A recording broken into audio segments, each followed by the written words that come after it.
non seulement ça c'est grave et c'est terrible, mais il y a un sujet aussi avec ça, c'est que ceux qui font ça, souvent, ils font ça pour faire des photos ou des vidéos qui C'est sont vrai. après sur les réseaux sociaux et dont certains deviennent après Des stars. des stars. Et en fait, cet encouragement à faire de la merde, à faire n'importe quoi, fait que, à un moment donné, les mecs, ils se sentent en position de force et ils font n'importe quoi.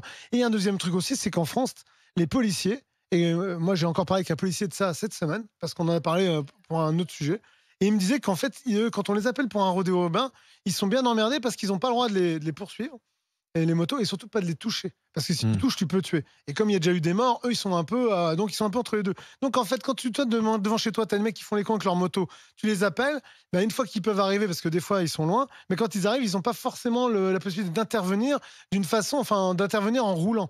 Ils peuvent intervenir si les mecs sont arrêtés, mais s'ils sont en roulant, ils sont vraiment emmerdés. Donc ce qui fait qu'en fait, aujourd'hui, une fois que tu as attrapé le gamin, évidemment, il fera sûrement de la prison et j'espère qu'on lui retirera tout le moyen de rouler sur un deux roues. Mais en fait, il n'y a pas tellement de moyens pour arrêter ça. Et surtout, moi, je trouve ce qui est vraiment dangereux, c'est d'en faire des stars, quoi. On fait des stars de ces mecs qui font ça, hein.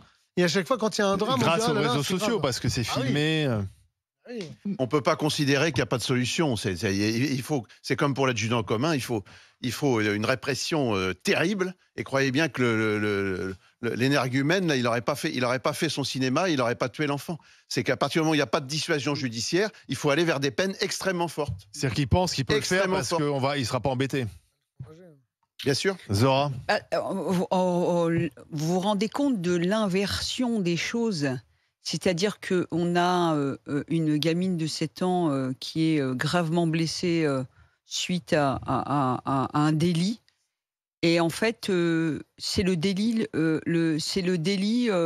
qui pose problème parce qu'on ne sait pas comment enrayer ce délit. C'est quand même dingue, quoi. Vous allez aller voir les parents et vous allez leur dire écoutez, on a des problèmes de refus d'obtempérer. Moi, je me souviens d'un refus d'obtempérer qui a emmené toute une famille à un arrêt de bus. Voilà, donc voilà. Et là, ça fait pas de bruit, ça fait pas de manif, ça fait rien. Tout le monde s'en fiche. Une famille entière à un arrêt de bus, et il y en a eu d'autres.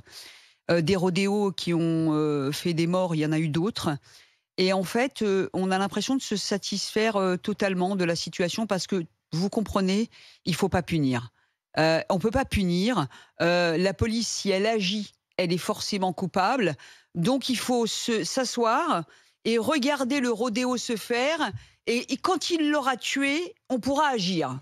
Mais si vous agissez avant, vous risquez la prison parce que vous avez mis en danger celui qui allait tuer la gamine. C'est la même chose avec, On est chez les la dingues. légitime défense. On est chez les dingues. oui, mais attends, il y a des propositions, pardon. Mais c'est quoi les propositions? Moi, je t'en donnais une. Aller au contact. En Grande-Bretagne, ça se Mais fait. ouais. Mais sauf Tu qu'en renverses- France, on peut pas. Non, mais je termine. En France, Tu on peut renverses pas. moi, je suis désolé si ce jeune de 19 ans est blessé. Tant pis, il a pris le risque. Voilà, mais sauf à un moment que- donné, tu prends le risque, tu joues, tu perds. Donc, il y a des techniques. Il y a des techniques en Grande-Bretagne. Tu vas au contact, tu renverses ce véhicule et tu peux attraper le jeune et tu lui confisques son véhicule. Sauf que, Non, mais regarde- à un moment donné. Oui, mais il je faut suis que d'accord avec toi. Comme on dit, la peur change de camp. Mais oui, je suis d'accord avec toi. Sauf Exactement. que regarde, Il faut que le motard ait peur de se faire renverser. Regarde, tu es policier, tu es sur la route et tu vois une voiture qui roule à vive allure. Tu te dis, cette voiture, elle va mettre en danger des automobilistes. Je vais agir avant qu'ils tuent des gens. Eh bien, si tu agis et que tu tues la personne qui est au volant, qui roule comme un dingue et Non, qui mais en risque de tuer des Grande-Bretagne, gens... on tue pas Oui, les mais gens. je te parle en France, de la réalité, c'est celle-là. Non, mais la technique qui est utilisée par les policiers anglais, c'est une technique qui est éprouvée. Ils ne tuent pas des gens. Et pourquoi parce que elle n'est pas appliquée en France? tu renverses, parce que bien sûr, il y a toujours un risque. Mais enfin, c'est toujours mieux de risquer de blesser ce jeune homme de 19 ans que se retrouver avec une gamine qui va peut-être mourir de ce qui s'est passé. En France, sur simple constat vidéo, c'est la condamnation. Sévère. Aussi. Tout de suite.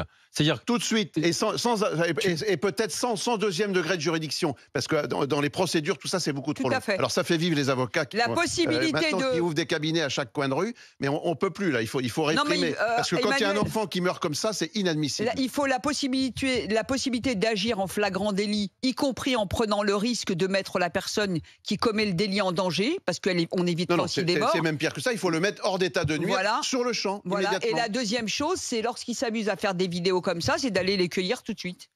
Voilà. Et là, comme le dit Olivier, la peur changera de camp naturellement assez vite. On va continuer la discussion dans un instant avec vous, avec vos témoignages, avec ce qui s'est passé à Valoris.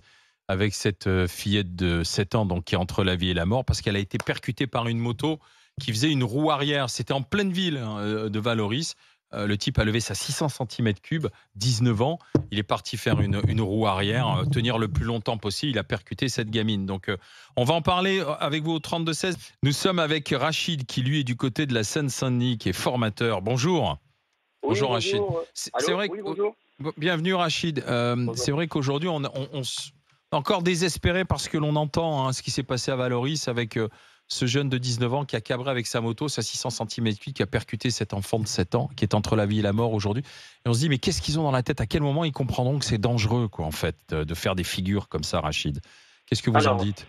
Alors, j'ai entendu encore ça ce matin. Je suis vraiment très attristé par rapport à cette petite fille, bien sûr, et par rapport à ce qui se passe aussi. Parce que, voilà, moi, en fait, je me présente. Je suis Rachid, 38 ans. On a créé une association qui s'appelle SOS Rodéo pour justement essayer de légaliser cette pratique, c'est-à-dire de faire des acrobaties en moto.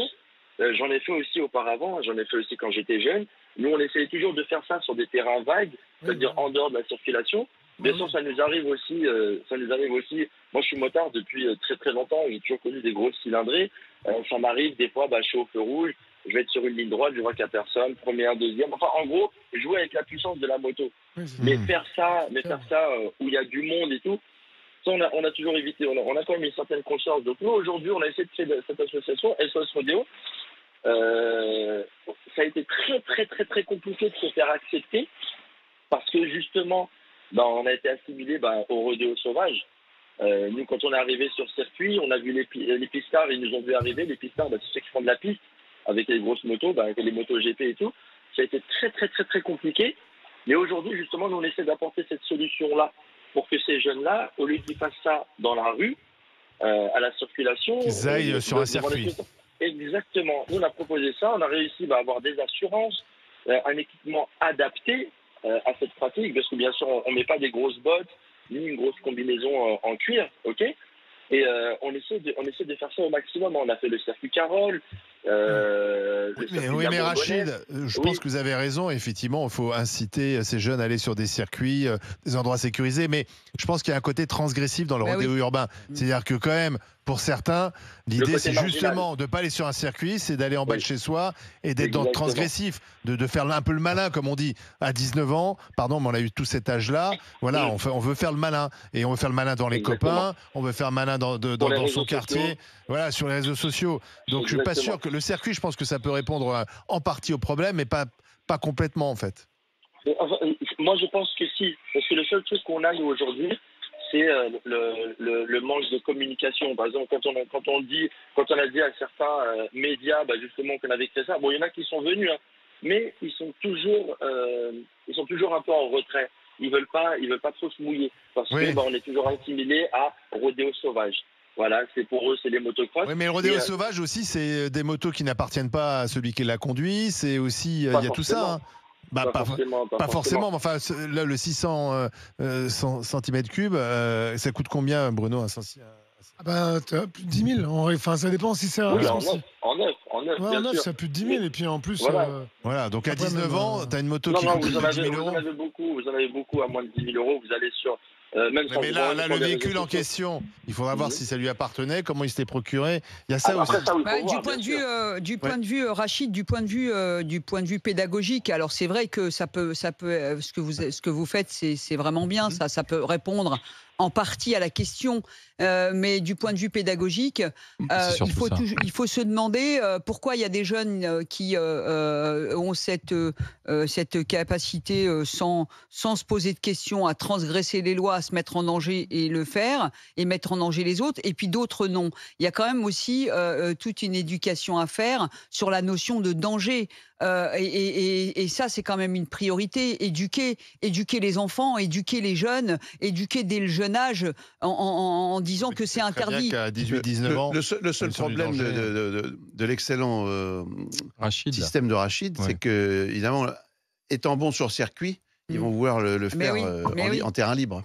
Ouais, c'est le risque aussi de se dire sur 30 mètres là, de ligne droite en plein centre-ville, allez, je me fais un petit trou arrière, à j'y partir vais. du moment où on maîtrise, ils vont vouloir faire ça. Si tu leur dis sur route, tu peux tuer quelqu'un et prendre 20 ans, on l'a tous fait. ça peut les refroidir aussi. Le pendant, c'est la répression. Voilà. Le rodéo. Voilà ce que tu risques sport, si tu fais ça hors du circuit. C'est ça.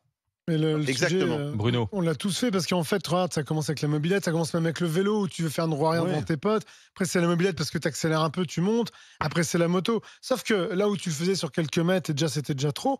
Mais là, c'est que, moi, je te dis, moi, je trouve que Rachid, ce qu'il fait, c'est très bien parce qu'en fait, tu les emmènes sur un circuit et là, déjà, les mecs, il va falloir qu'ils travaillent un peu parce que c'était pas si simple.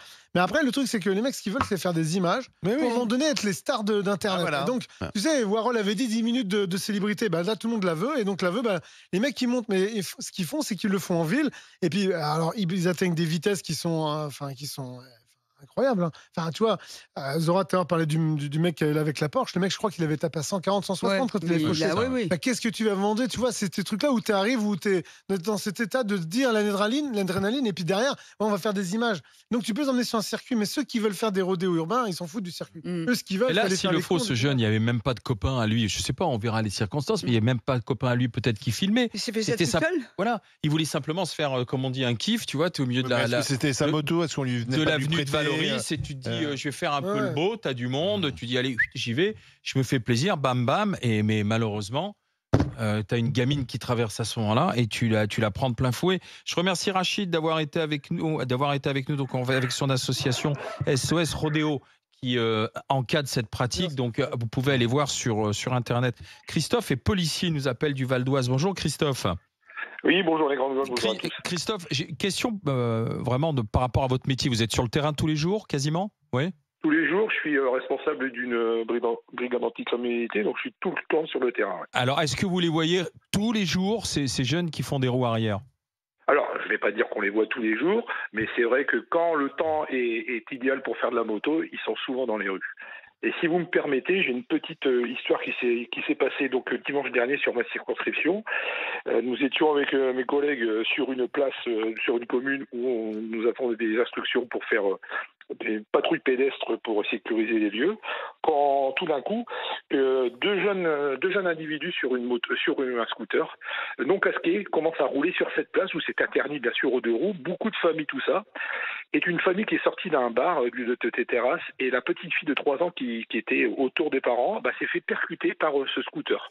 Ah la vache. Et donc on a pu interpeller les individus dont on a essayé de courir après, mais quand vous êtes à pied, quand tu as un scooter, c'est impossible. Grâce à la vidéosurveillance de la ville, on a pu repérer les individus, on a récupéré le scooter, les jeunes individus ensuite se sont livrés au commissariat, à savoir que le scooter venait d'être dérobé sur la commune. Donc les deux jeunes, 16 et 17 ans, placés en garde à vue, le verdict de justice, mesure éducative. Au motif de leur minorité et qui n'étaient jamais connus des services de police auparavant. Donc moi, qu'est-ce qu'on peut penser de ça? Est-ce qu'il faut avoir un casier long comme le bras pour avoir une sanction pénale? Moi, je dis non, parce que ce qui s'est passé avec le gendarme, l'individu était connu, il y avait plus de... Donc le problème étant, c'est que... Quand est-ce que la justice va réagir? Parce que nous, les policiers, les gendarmes, on fait notre travail, on essaie d'interpeller les individus, mais après, le reste de derrière, on ne comprend pas tout le temps. Mais ce que je comprends pas, c'est aujourd'hui un jeune. Là, il y a un accident mortel, hein, bien sûr, et il va prendre sûrement de la prison. On va voir, mais Christophe, c'est un jeune qui fait une roue arrière en pleine ville, donc qui se met en danger et qui met en danger les piétons, tous ceux qui sont sur la voie publique. Si vous l'interpellez, que se passe-t-il pour lui ensuite derrière? Parce que vous lui faites une remontrance, mais ensuite vous faites quoi? Le véhicule est confisqué? Alors non, le véhicule est confisqué et en plus en destruction, non, c'est ça. Et donc c'est une garde à vue derrière parce que c'est devenu, avant c'était une contravention, maintenant c'est devenu un délit. Donc maintenant c'est passible d'une garde à vue. Ah oui, mais la moto est détruite. La moto est détruite. Logiquement, si la procédure est suivie à la lettre, alors souvent les motos de cross, où il faut du rover, la plupart, comme vous avez dit tout à l'heure, ne leur appartiennent pas. Et une sur deux est volée. Donc la plupart du temps, ces motos-là sont détruites. Mais en fait, si vous permettez, le problème, c'est qu'en France, on réfléchit en termes d'auteur et pas de victime. C'est-à-dire qu'on considère le dossier de l'auteur, alors pas de casier, est-ce qu'il est mineur, etc. Et en fait, ce qui s'est passé pour la victime, c'est secondaire, en fait. C'est pour ça que ça continue. Parce que comme il n'y a pas de punition liée à l'acte délictuel et surtout au regard des blessés et parfois des morts, eh ben ça continue, ils risquent rien. Ils risquent rien, donc... C'est avec toute cette ambiance qu'on en est arrivé aux émeutes de l'année dernière. Tout à fait, mais je suis tout à fait d'accord avec vous. Et à part à gérer tout ça, il y a aussi à gérer la famille derrière. Moi, j'ai eu le papa qui était avec moi, qui était avec nous. C'était lui, la seule chose qu'il voulait faire, c'était faire justice lui-même tout de suite. Donc on l'a un peu calmé, tout ça. Ça aussi, après, ça peut aussi engendrer après d'autres phénomènes derrière qui peut être très dévastateur pour la société du derrière. Vous avez raison. Christophe, merci de votre témoignage. Christophe, policier du côté d'Argenteuil, donc qui tous les jours au quotidien est policier dans une brigade anticriminalité, dans une BAC. Avant de recevoir Yasmine de RMC Story qui va nous présenter sa nouvelle émission qui s'appelle C'est ça la France, je voudrais prendre 30 secondes pour saluer un départ à la retraite très bientôt. Pour tous ceux qui aiment le rock et qui passent à Nice et qui aiment acheter des vinyles, il y a un magasin depuis 45 ans, presque un demi-siècle, qui s'appelle Hit Import. Et Fifi, c'est une figure du rock local à Nice. Et Fifi, il va prendre sa retraite. C'est pas Frédéric Farah? Non, c'est Fifi. T'as raison, il y a un petit mélange. François Sorel, Frédéric Farah. Fifi va prendre sa retraite. Ça me permet de saluer aussi avec Bruno tous les disquaires indépendants qui continuent de faire vivre la musique et chez qui tu peux aller pour parler d'un groupe qui savent de quoi ils parlent. Donc je sais que Fifi va arrêter chez Hit Import à Nice, rue Les Pentes. C'est une institution pour le vinyle à Nice depuis très longtemps. Le magasin le magasin est toujours là, il est toujours géré par Jean-Paul. Lui, Fifi, c'est un vendeur.